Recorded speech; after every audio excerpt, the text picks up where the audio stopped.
So guys, welcome to our channel once again. In today's video, we have here these 10 questions to answer on the topic fluid at rest. So this video will be about viscosity, volume, density, and relative density. So in short, stay till the end of this video. Let's go ahead and start with the first question here. It says, the property of a fluid that is used to determine its suitability as a lubricant is its A. Relative density, B. Capillarity, C. Surface tension, D. Viscosity. So guys, the answer to this question is option D, and that's viscosity. So viscosity is a measure of a fluid's resistance to flow, and that's it for this question. So let's go ahead and consider the next question, guys. So the next question we have here is question number 2. It says, a solid weighs 45 newtons and 15 newtons respectively in air and water. Determine the relative density of the solid. So guys, we are going to use this formula. Relative density, that's RD, is equal to weight in air over up thrust. So guys, the weight in air here is 45 newton, and then the up thrust will be the weight in air minus the weight in water. So that will be 45 minus 15. So that's 30, guys, and the relative density now is going to be 45 over 30, and guys, that's 1.5, and that's option B here, guys. Option B is the answer to this question. So let's go ahead and consider the next question, guys. So guys, we have question number 3 here. It says, a liquid of volume 2.00 meters cube and density 1.00 times 10 to the power of 3 kilogram per meter cube is mixed with 3.00 meter cube of another liquid of density 8.00 times 10 to the power of 3 kilogram per meter cube. Calculate the density of the mixture. Assume there is no chemical reaction. So guys, here we are going to use the formula that the density of this mixture is going to be M1 plus M2 over V1 plus V2. So remember that density is mass over volume, so that will be the mass 1 plus mass 2 over volume 1 plus volume 2. But then we cannot tell the mass from the question here, so we have to calculate for the mass 1 and then for the mass 2. So let's recall that mass is density times volume, right? So here density is rho, so we are going to have M is equal to rho V for 1, that's rho 1 V1, and then we are also going to have that M2 is equal to rho 2 V2. So in that case, M1 is equal to 2.00 times 1.00 times 10 to the power of 3. So guys, that's 2.00 times 10 to the power of 3. And then for the second one, we are going to have 3.00 times 8.00 times 10 to the power of 3. So 3 times 8 is 24. So we're going to have 24 times 10 to the power of 3 for mass 2. So for the volume 1 is 2, while volume 2 is 3. So guys, the overall equation here, you're going to have that rho is equal to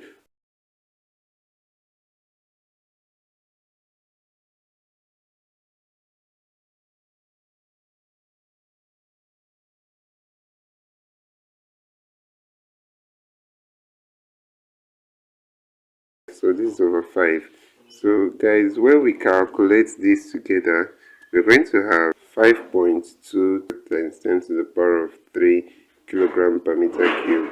So that's it for this question, guys. So let's go ahead and consider the next question, guys. So guys, that's question number 4 here. It says the maximum density of water occurs at the temperature of A 273 degrees Celsius, B 4 degrees Celsius, C 0 degrees Celsius, and D 37 degrees Celsius. So guys, the answer to this question is option B here, 4 degrees Celsius, and that's the anomalous expansion of water, and that's it for this question. So the answer to this question is 4 degrees Celsius. That's where the maximum density of water occurs.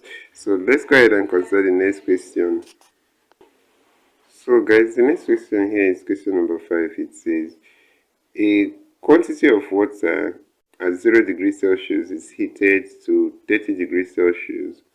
For each degree rise in temperature, its density will A. Rise steadily, B. Fall and then rises, C. Rise and then falls, D.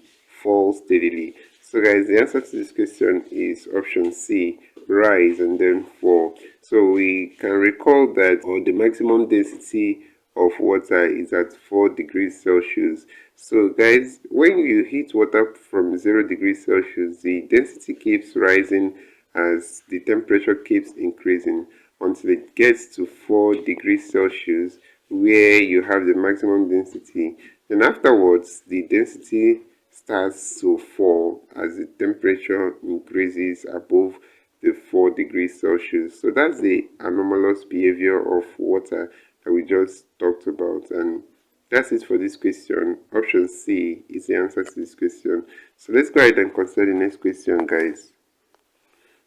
So guys, the next question we have here is question number 6 here. It says a relative density bottle of volume 50 cm cube is completely filled with a liquid at 30 degrees Celsius.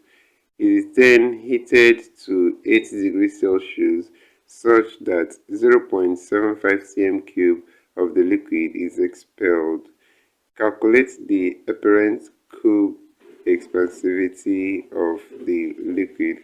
So guys, the apparent cubic expansivity of this liquid can be calculated easily using the apparent cubic expansivity gamma is going to be the volume of expelled liquid all over the volume of the remaining liquid times temperature rise. So here we're going to have volume of expelled liquid to be 0.75 cm cube, and then the volume of the remaining liquid will now be the total volume minus this 0.75. So that's 50 minus 0.75. So that will be 42.5.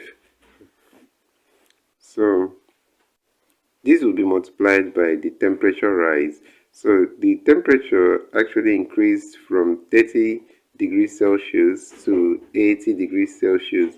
That's about 50 degrees Celsius temperature rise. So when we have this, we can now go ahead and solve the volume of expelled liquid, which is 0.75 over 42.5 times 50. So guys, when you calculate these together, you're going to have 0.00030 per Kelvin.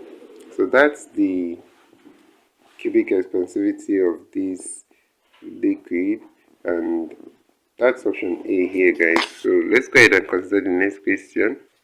So guys, in the next question here, we have a couple of graphs here in the options, but let's read the question. It says, the graph of density against temperature for water is correctly illustrated by, so you see the graphs option A, B, C, and D.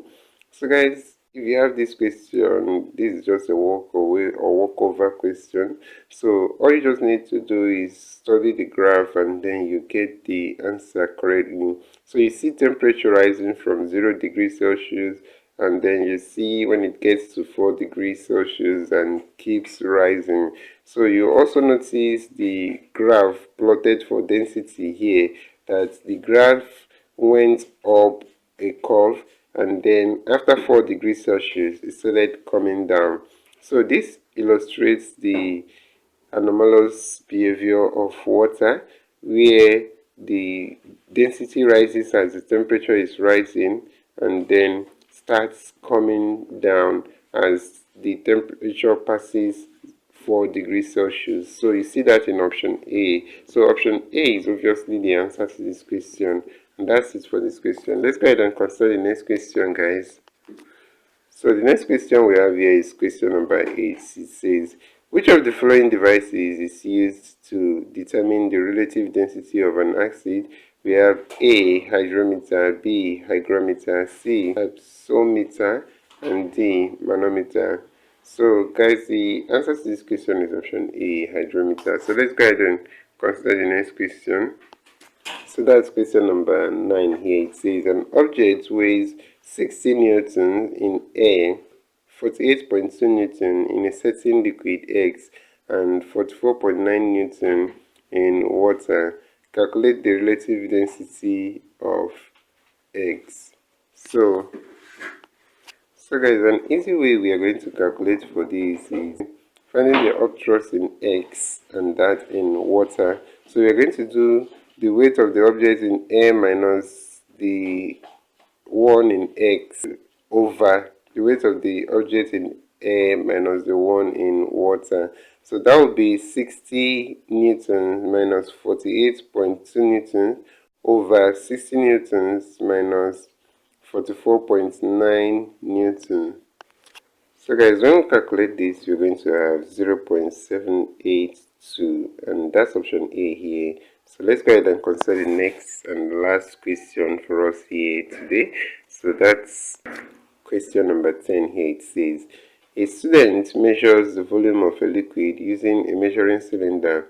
What else needs to be measured by the student in order to determine the density of the liquid? So guys, this is actually one of the simplest questions you'll ever come across in your work, because you know density is mass over volume. So obviously the next thing to measure is the mass of this liquid. Since you've measured the volume, you're going to measure the mass and then divide the mass by the volume. And that's it for this question. Option A is the answer to this question. So this is where we end this video for today. If you enjoyed this lesson, please give it a thumbs up. Don't forget to subscribe to this channel if you're not yet a subscriber. Also, if you have any specific question regarding this video, you can drop your question on the comment section below and we'll ensure to give you a response. So finally guys, we want to encourage you to join our YouTube channel community. You can join this channel community by hitting the join button below, and we'll see you right there. Thank you once again for watching this video, and see you on the next one.